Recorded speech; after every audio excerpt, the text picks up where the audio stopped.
తిరుపతి జిల్లా చంద్రగిరి నియోజకవర్గంలో భూగర్భ జలాలను రూపొందించడం మరియు నీటి భద్రతను బలోపేతం చేయడం కోసం ప్రభుత్వం ప్రతిష్టాత్మకంగా చేపట్టిన కార్యక్రమం జలధార జలహారతి 100 రోజుల యాక్షన్ ప్లాన్ తో పనులు చేపట్టడం జరుగుతుందని జిల్లా కలెక్టర్ డాక్టర్ ఎస్ వెంకటేశ్వర్ తెలిపారు. శనివారం స్థానిక చంద్రగిరి నియోజకవర్గం పేరూరు చెరువు వద్ద స్వర్ణాంధ్ర స్వచ్ఛాంధ్ర కార్యక్రమంలో భాగంగా జలధార జలహారతిలో ఎమ్మెల్యే పులివర్తి నానితో కలిసి జిల్లా కలెక్టర్ పాల్గొన్నారు. కార్యక్రమంలో తిరుపతి ఆర్డీఓ రామ్మోహన్, జలవనరుల శాఖ ఈ వెంకటేశ్వర ప్రసాద్, సాగునీటి సంఘ సభ్యులు తదితరులు పాల్గొన్నారు.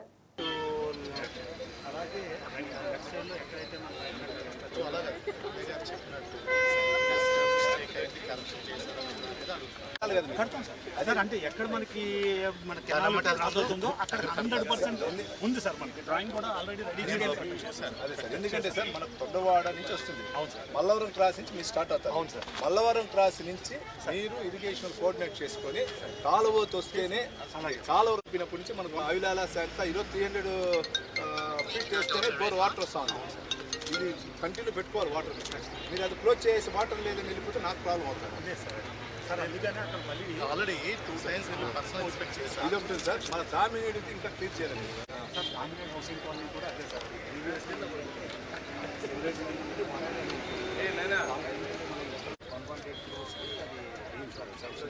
అది కూడా స్టార్ట్ చేస్తాం సార్. ఆల్రెడీ కాంట్రాక్టర్ డిప్లాయ్ చేస్తున్నారు. ఇప్పుడే ప్లాన్ చేయలేదు, చేసుకుంటే ఇప్పుడే బెటర్ సార్. ఆల్మోస్ట్